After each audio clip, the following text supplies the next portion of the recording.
है तहसील, विधानसभा, जनपद एवं संभाग स्तर पर कुशल संवाददाताओं की।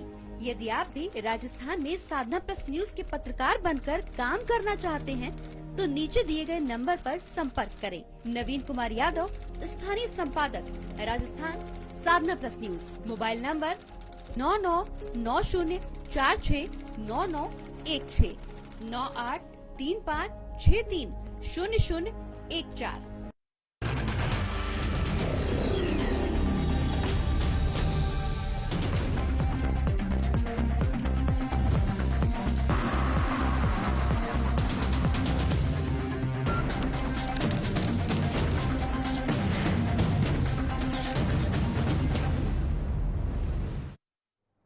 नमस्कार, मैं हूं आपके साथ प्रगति चतुर्वेदी और आप देख रहे हैं मारो राजस्थान। तमाम बड़ी खबरों की शुरुआत करेंगे, लेकिन उससे पहले एक नजर इस वक्त की हेडलाइंस पर।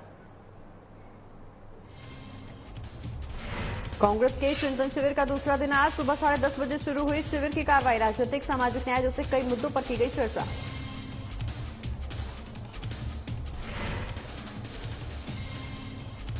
एक दिवसीय दौरे पर जिला प्रभारी मंत्री ने लाइन कार्यों का लिया जायजा। जिला प्रभारी मंत्री ने जताया सीएम का आभार।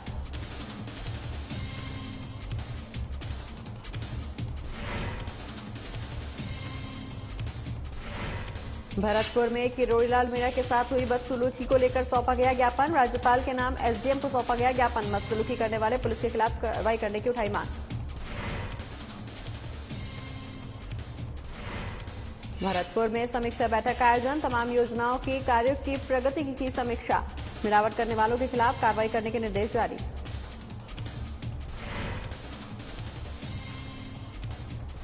और भरतपुर में पीड़ित परिजनों ने किया हंगामा। विरोध प्रदर्शन कर जताई गई नाराजगी। आरोपियों के खिलाफ कार्रवाई की उठाई मांग।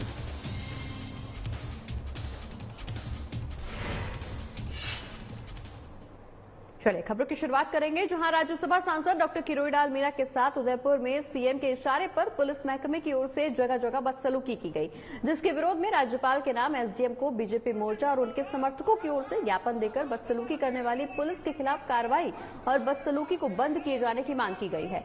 बता दें कि बीजेपी मोर्चा एसटी के महेश चंद्र मीणा और जिला परिषद के पूर्व सदस्य जगदीश मीणा की अगुवाई में राज्यपाल के नाम ज्ञापन सौंपा गया, जिसमें ज्ञापन में ये अवगत भी कराया गया और कि प्रदेश की राज्य सरकार राज्यसभा सांसद डॉक्टर किरोड़ीलाल मीणा के साथ उदयपुर में अंग्रेजी हुकूमत जैसा अशोभनीय दुर्व्यवहार किया जा रहा है, जिसकी बीजेपी ही नहीं जर समाज की ओर से वैर विसावर में कड़े शब्दों में निंदा की जा रही है। राज्य सरकार राज्य मीणा के आंदोलन से घबराहट महसूस कर रही है, जिसके कारण प्रदेश की सरकार बौखलाहट में आ चुकी है। के माध्यम से जो हमको पता चल रहा है कि बाबा के साथ जो बदसलूकी राजस्थान की सरकार के द्वारा की जा रही है, हम उसकी घोर निंदा करते हैं। भारतीय जनता पार्टी एसटी मोर्चा उसका पुरजोर विरोध करता है और भारतीय जनता पार्टी का समस्त कार्यकर्ता रोड पे उतर करके पूरा विरोध प्रकट करेगा और बड़ा आंदोलन खड़ा करेगा। यदि बाबा के साथ आगे भी इस तरह से राजस्थान सरकार का व्यवहार रहा, राजस्थान से डॉक्टर साहब किसी के अपने व्यक्तिगत काम के लिए नहीं जाते, वो पिछड़ों के लिए, वो दलितों के लिए, वो बेरोजगारों के लिए, वो सभी समाजों के लिए अपनी बात उठाते हैं और जनतंत्र में बात उठाना एक नेता का काम होता है और उस नेता को के द्वारा पुलिस के द्वारा प्रताड़ित किया जा रहा है। हम उसकी घोर निंदा करते हैं और यदि सरकार का ऐसा रवैया हुआ तो हम एक बड़ा आंदोलन करेंगे। माननीय सांसद डॉक्टर किरोड़ीलाल के साथ जो राजस्थान सरकार ने जो व्यवहार किया है, जो लोकतंत्र की हत्या की है, उनके किस गरीबों को, दलितों को, पिछड़ों को न्याय दिलाने के लिए जो आंदोलन किए जा रहे हैं, उनको कुचला जा रहा है, उनको आवाज नहीं उठाने दी जा रही है। इसलिए माननीय उपखंड कार्यालय को ये ज्ञापन दिया है। अब कम से कम जो दलित, पिछड़ों, आदिवासियों को न्याय दिलाने के लिए जो संघर्ष किया जा रहा है, उनको नहीं कुचला जाए और बाबा को पूर्ण उसके किया जाए। बाबा कोई नियम की उल्लंघन नहीं कर रहा है, ना कानून का उल्लंघन किया जा रहा है, उसके बावजूद भी उन पर इतना दबाव बना करके उनको नजरबंद किया जा रहा है। इस विरोध में आज तहसील वैर के समस्त कार्यकर्ताओं द्वारा माननीय उपखंड कार्यालय में ज्ञापन दिया गया है। बढ़ते आगे, जहां जिला कलेक्ट्रेट सभागार में ग्रामीण विकास और पंचायती राज विभाग मंत्री रमेश चंद्र मीणा की अध्यक्षता में जिला स्तरीय अधिकारियों के साथ समीक्षा बैठक आयोजित की गई। बैठक में मंत्री ने अधिकारियों से सरकार के विभिन्न जन कल्याणकारी योजनाओं जैसे स्वच्छ भारत मिशन, जल ग्रहण, नरेगा, प्रधानमंत्री आवास योजना, राजीविका पेंशन योजना सहित तमाम योजनाओं के कार्यों में प्रगति की समीक्षा की। मंत्री ने इस दौरान कहा कि भरतपुर में मिलावट का बड़ा खेल चल रहा है, हर चीज में मिलावट हो रही है। अधिकारी खाद्य पदार्थों की समय समय पर जांच के नमूने लेकर मिलावट करने वालों के खिलाफ जल्द कार्रवाई करें।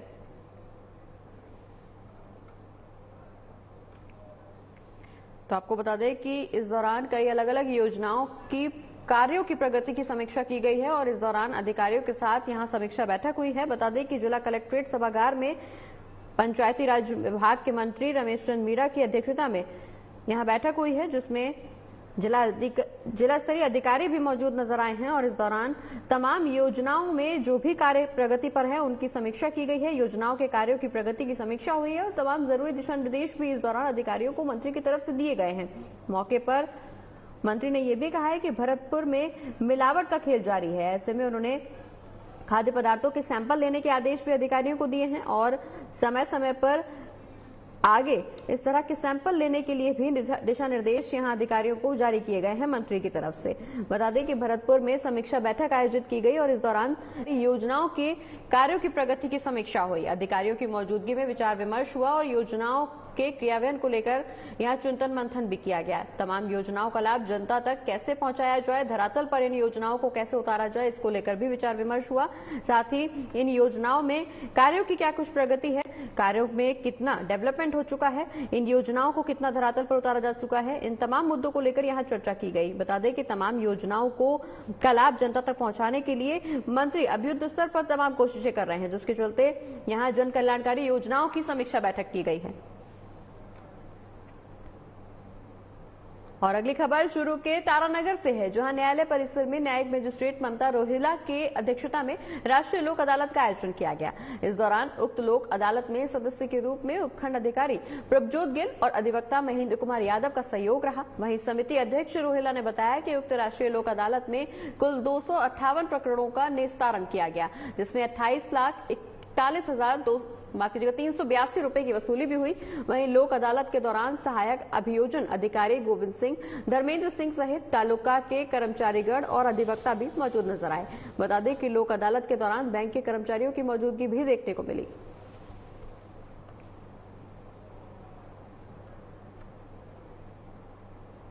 और अब बात हनुमानगढ़ के रावतसर की करेंगे, जहां शनिवार को पूर्व नगर पालिका चेयरमैन नीलम हनुमंत सहारण के निवास पर समाजसेवी कैप्टन मीनू बेनीवाल का नागरिकों द्वारा भव्य स्वागत किया गया। इस मौके पर आसपास के 30 ग्राम पंचायतों के सरपंच, पंचायत समिति सदस्य और गणमान्य लोग भी मौजूद होने पहुंचे। लोगों ने बेनीवाल के स्वागत में फूलों से वर्षा कर ढोल नगाड़ों के साथ उनका स्वागत किया।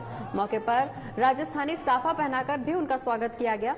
और आपको बता दें कि मीनू बेनीवाल एक समाज सेवी हैं, जो आसपास की गौशालाओं, हॉस्पिटल, आश्रम जैसे तमाम जगहों पर समय समय पर सहयोग करती रहती हैं। इन्होंने आज रावतसर तहसील का दौरा किया है। उन्होंने क्षेत्र के सरपंचों, ब्लॉक मेंबर सहित तमाम लोगों से मुलाकात भी की है। वहीं मौके पर हनुमंत सहारण, उप जिला प्रमुख मुकेश सहारण सहित आसपास के गाँव के सरपंचों सहित कई और लोग भी मौजूद नजर आए।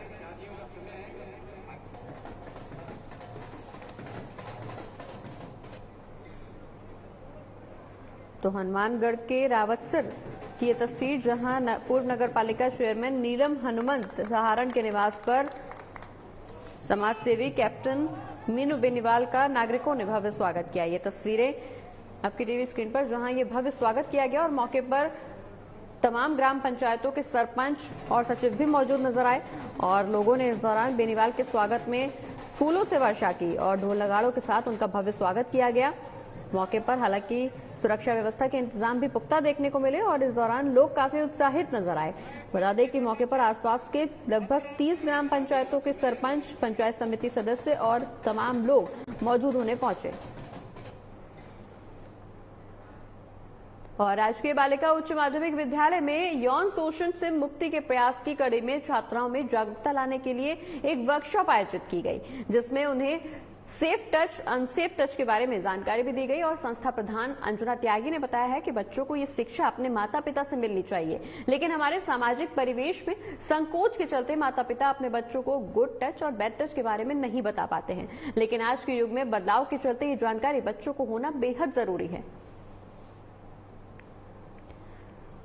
तो आपको बता दें कि राजकीय बालिका उच्च माध्यमिक विद्यालय में यौन शोषण से मुक्ति के प्रयास में जागरूकता अभियान चलाया गया और इस दौरान छात्राओं को गुड टच और बैड टच के बारे में जानकारी दी गई। मौके पर यह भी कहा गया कि इस तरह की तमाम जानकारी बच्चों को अपने माता पिता से मिलनी चाहिए, लेकिन संकोचवश कुछ माता पिता, जागरूकता के अभाव में भी कुछ माता पिता अपने बच्चों को, अपनी बच्चियों को इस तरह की जानकारी नहीं दे पाते हैं, इस तरह के मामलों से उन्हें अवगत नहीं करा पाते हैं, तमाम सुविधाएं उनको नहीं बता पाते हैं, तमाम जानकारियां उनके साथ साझा नहीं कर पाते हैं। जिस तरह से बच्चों को जागरूकता बच्चों के बीच में फैलाने के लिए, छात्राओं को ये जागरूक करने के लिए इस तरह के वर्कशॉप आयोजित की गई है और जिसमें उनको सेफ टच और अनसेफ टच के बारे में विस्तार से जानकारी भी दी गई है।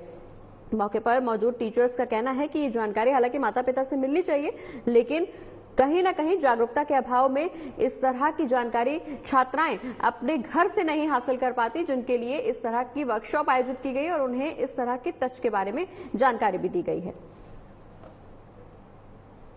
और अब बात कामा कस्बे की करेंगे, जहां गांव भंडारा में शाम 6 बजे के करीब बच्चों के खेलने को लेकर गांव के दबंग लोगों ने एक महिला की जमकर धुनाई कर दी।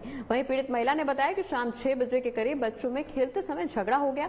बच्चे के रोने की आवाज सुनकर बच्चे की मां बीना ग्वारिया ने अपने बच्चे और खुशबुद्दीन के लड़के को डांट दिया। डांटने के बाद महिला अपने बच्चे को लेकर घर वापस आ गई। थोड़ी देर बाद अब्बास आवेश में आकर महिला के घर पहुंच गए और महिला को घर पर अकेला देख मारपीट करने लगे, जिसके बाद पीड़ित महिला ने अपनी और परिवार की सलामती के लिए जुरहरा थाने पर पहुंचकर न्याय की गुहार लगाई है।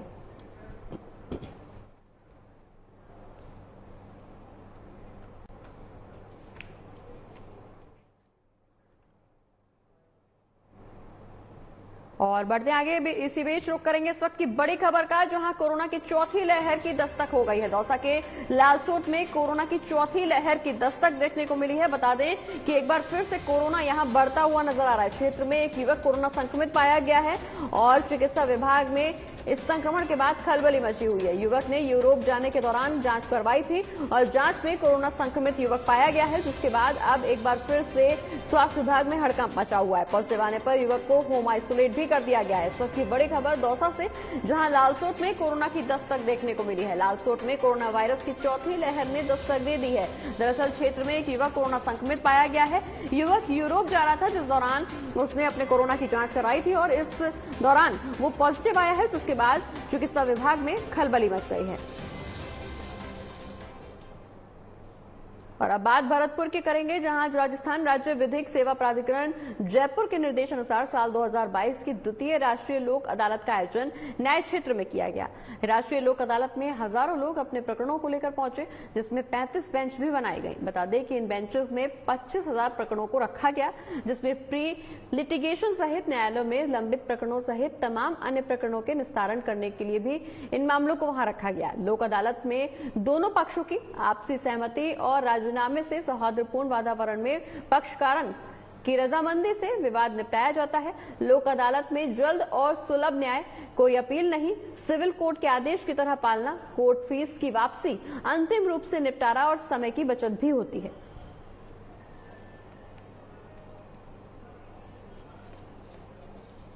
आज 14/5/22 को वर्ष 2022 की द्वितीय राष्ट्रीय लोक अदालत है। पूरे जिले भर के अंदर इसके लेकर पक्षकारों में भारी उत्साह है, जिसको देखते हुए हमने 35 बेंच बनाई है।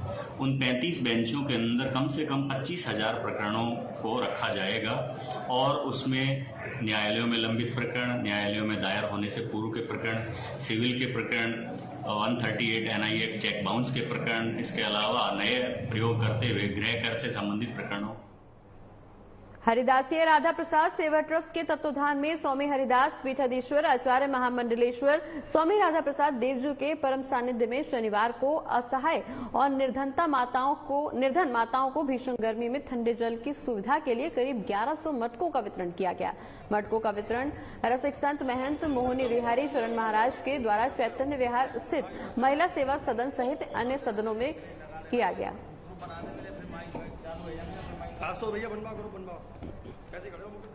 तो यहाँ भीषण गर्मी को देखते हुए निर्धन और असहाय महिलाओं के बीच मटके बांटे गए हैं और इस दौरान 1100 मटकों का वितरण किया गया है। मौके पर तमाम लोग मौजूद होने पहुंचे हैं और इस दौरान गरीब और असहाय महिलाओं के बीच मटके यहां बांटे गए हैं। भीषण गर्मी को ध्यान में रखते हुए, महिलाओं की सुविधा को ध्यान में रखते हुए ये पहल की गई है, जहां ठंडे पानी के लिए मटकों का वितरण हुआ है। भरतपुर की तस्वीर, जहां भारी संख्या में महिलाएं पहुंची हैं और इस दौरान गरीब और असहाय महिलाओं को सुविधा प्रदान करने के लिए महिलाओं के बीच में मटकों का वितरण किया गया है।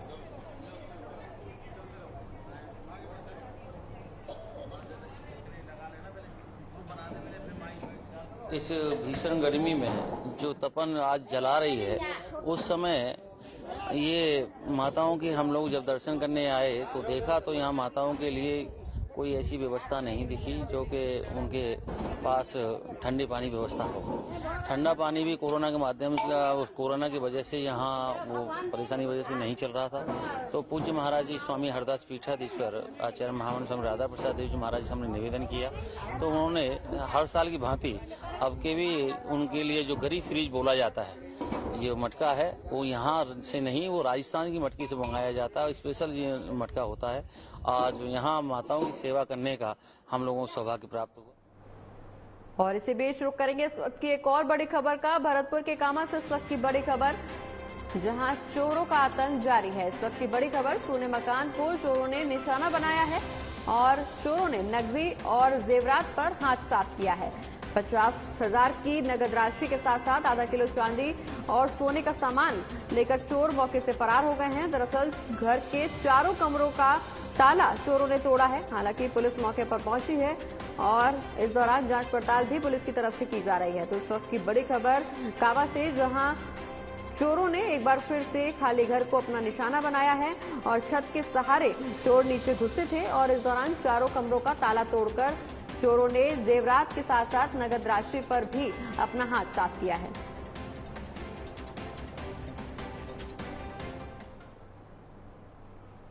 बढ़ते आगे, जहां कोटा चिकित्सा मंत्री के दौरे की सूचना मिलते ही आनंद फानंद में चिकित्सक अधीक्षक सहित कई चिकित्सा अधिकारी एमबीएस अस्पताल पहुंचे, जहां शॉर्ट सर्किट के चलते बिजली चली गई, जिसके बाद नर्सिंग स्टाफ को मोबाइल के टॉर्च की रोशनी में ही ड्रेसिंग करनी पड़ी।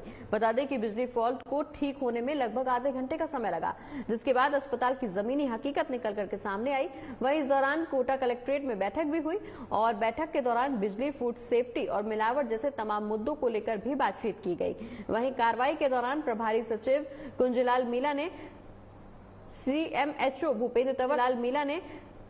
सीएमएचओ भूपेंद्र तंवर से जवाब भी मांगा और 2 दिनों में खाद्य विभाग को मावे के 50 सैंपल लेने के आदेश भी दिए।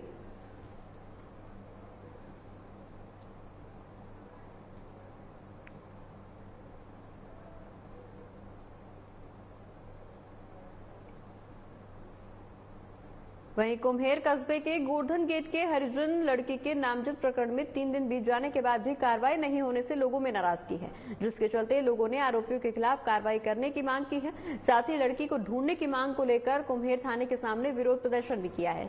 बता दें कि पीड़ित के परिजनों ने बताया है कि उसने 11 मई को कुम्हेर थाने में तहरीर दी थी और ये भी बताया कि उसकी 18 साल की बेटी अपनी माँ और चाची के साथ हाट गई थी। माँ और चाची खरीदारी में लग गई। इसी बीच मंजू वहां से गायब हो गई।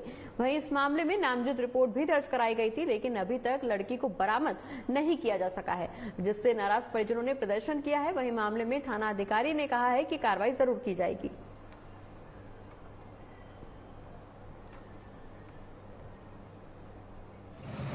ऐसा कि मैं जा रही थी, सुनसान गली थी और छोरी को मुंह में डंडा देकर छोरी बैठा ली थी वहाँ पे मोटरसाइकिल पे और मामूद लियो छोरी को। मोहल्ला के लड़के हैं हमारे, और मोहल्ला के लड़के हैं। मेरे को नाम बोल। एक सुनीला, सुनील है, राजू है। मामला 3 दिन से डुल्ले साहब हमारी लड़की को किडनैप करके ले गई। बिना आदमी घर में नाम दर्ज रिपोर्ट दे रही साहब, पर हमारी कोई सुनवाई नहीं है रही है। बोल रहे हैं क्या गुमसुम रिपोर्ट दो। अब यूँ कह रहे हैं गुमसुम रिपोर्ट दो, लड़की को पकड़ेंगे पहले, जब उसके बाद में दूसरी पार्टी पकड़ेंगे हम। और अगली खबर हनुमानगढ़ से, जहां था लड़का ग्राम पंचायत में पिछले कई महीनों से बंदरों के आतंक से ग्रामीण परेशान हैं। राहगीरों में भी बंदरों को लेकर डर का माहौल है। बंदर राहगीरों पर कई बार हमला भी कर चुके हैं। ग्रामीणों ने इस दौरान बताया कि कई बार गांव में बंदर घुस आते हैं, जिसके चलते आम नागरिकों को गांव से बाहर निकलना मुश्किल होता जा रहा है। गांव में बंदरों का सबसे ज्यादा आतंक गौशाला, सरकारी नर्सरी और पुलिस चौकी जैसी तमाम जगहों पर है। वहीं गाँव वालों ने ये भी जानकारी दी है कि इस समस्या को लेकर कई बार प्रशासनिक अधिकारियों को अवगत कराया जा चुका है, लेकिन मामले में अभी तक कोई भी सुनवाई नहीं हो पाई है।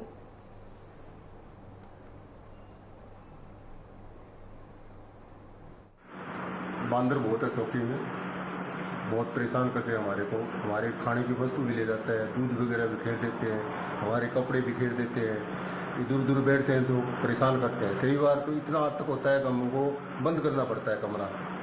इनकी जो युद्ध छिड़ता है ना आपस में, ये करीब 150-200 बांदर है।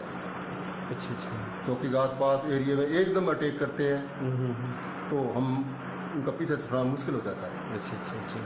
प्रबंधक गौशाला समिति थालड़का से मेरा प्रशासन से बार बार निवेदन है, अनुरोध है कि यहाँ गौशाला थालड़का में सैकड़ों की तादाद में बंदर इकट्ठे बैठे रहते हैं, जो काफ़ी समय से 3-4 साल से हमने वन विभाग के उच्च अधिकारियों को और हमारे यहाँ नर्सरी के वनपाल महोदय को भी कई बार अवगत करा दिया, मौखिक भी बता दिया, लिखित में भी दिया है, लेकिन अभी तक कोई समाधान नहीं हुआ है। गौशाला में बंदर क्या नुकसान करते हैं? गौशाला में जी बहुत नुकसान कर रहे हैं, तोड़फोड़ भी करते हैं, बिजली की तारें तोड़ देते हैं, पंखे तोड़ देते हैं, गायों को भी कई बार काट दिया है, एक आधी बछड़ी को भी काटा था।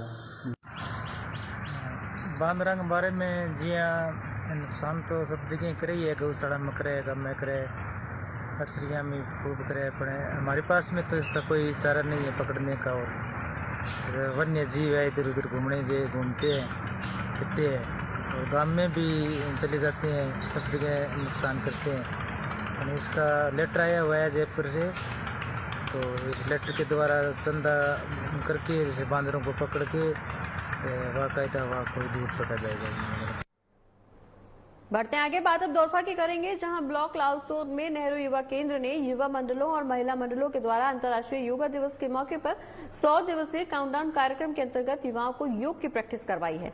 वहीं योगा ट्रेनर के रूप में देव डिफेंस एकेडमी के निदेशक मनराज गुर्जर मौजूद रहे। वहीं सभी युवाओं को योग की बारीकियों का अवगत कराते हुए रोज अपने जीवन में योग को शामिल करने के लिए उन्हें जागरूक भी किया गया। योग से हमारा मन मस्तिष्क स्वस्थ और तरोताजा रहता है। पूरा विश्व योग के महत्व को समझ चुका है और विदेशों में भी हमारे इस योग के माध्यम से लोग अपना स्वास्थ्य ठीक रख रहे हैं।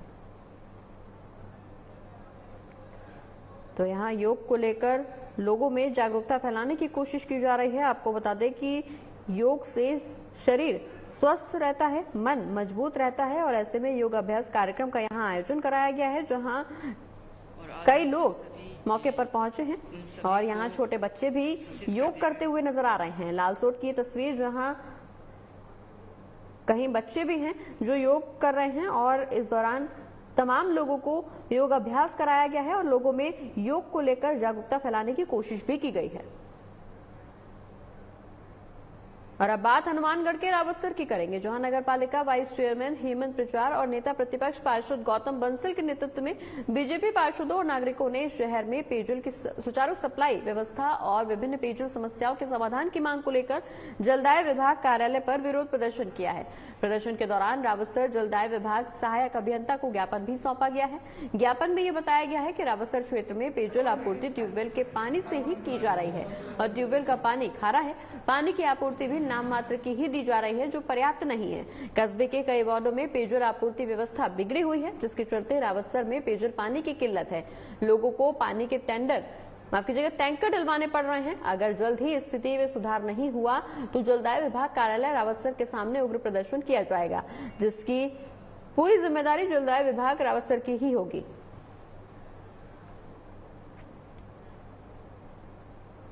वहीं भरतपुर में पॉक्सो कोर्ट संख्या 1 की न्यायाधीश ने 1.5 साल की मासूम के साथ दुष्कर्म के मामले में आरोपी को आजीवन कारावास की सजा सुनाई है। साथ ही 2 लाख रुपए के आर्थिक दंड से भी आरोपी को दंडित किया गया है।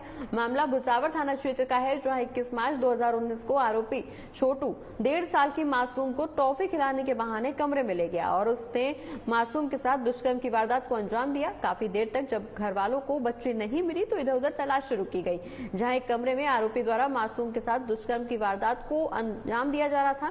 उस समय तो आरोपी मौके से फरार हो गया था, लेकिन उसके बाद पीड़िता के परिजनों द्वारा भुसावर थाने में मामला दर्ज कराया गया, जिसको लेकर आज पॉक्सो कोर्ट के संख्या नंबर 1 और 16 में गवाह और 27 दस्तावेज पेश किए गए, जहां से न्यायाधीश दीपा गुर्जर ने आरोपी को आजीवन कारावास की सजा सुनाई है।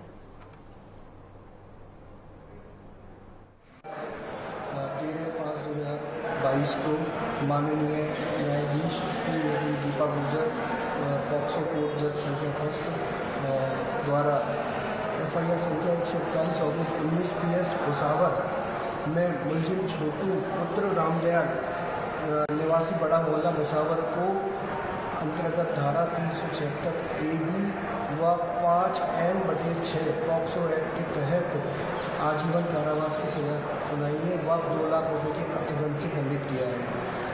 संक्षिप्त में कहते इस प्रकार से है, दिनांक 21/3/2019 को धुलेड़ी की होली के बाद धुलेड़ी की घटना है।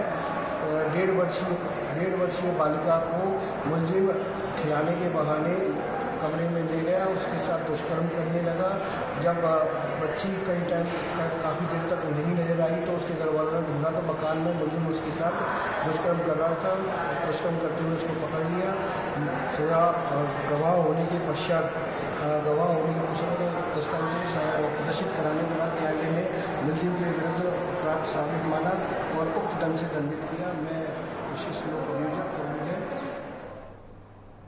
और बयाना क्षेत्र के गांव पुराहरलाल के जंगलों में बने हनुमान मंदिर में किन्हीं अज्ञात लोगों द्वारा मंदिर में लगी मूर्तियों को तोड़कर और पूजा में इस्तेमाल आने वाली चीजों को तोड़फोड़ कर जलाकर नष्ट करने का मामला बयाना थाने में दर्ज कराया गया है। वहीं ग्रामीण राम खिलाड़ी गुर्जर ने बताया है कि सुबह जब लोग मंदिर पर पूजा करने पहुंचे हैं तो मंदिर अस्त व्यस्त हालत में पाया गया। मंदिर की भगवान की मूर्ति टूटी फूटी मंदिर के बाहर पड़ी पाई गई और मंदिर परिसर में आग लगी हुई थी। वहीं इस खबर को सुनकर सभी ग्रामीण मंदिर पहुंचकर इस कृत्य को करने वालों को बुरा भला कहते हुए बयाना कोतवाली थाना पहुंचे। मामले की नजाकत को ध्यान में रखते हुए पुलिस ने भी जांच पड़ताल शुरू कर दी है। और इसी के साथ मारो राजस्थान में फिलहाल इतना ही। मुझे दीजिए इजाजत। नमस्कार।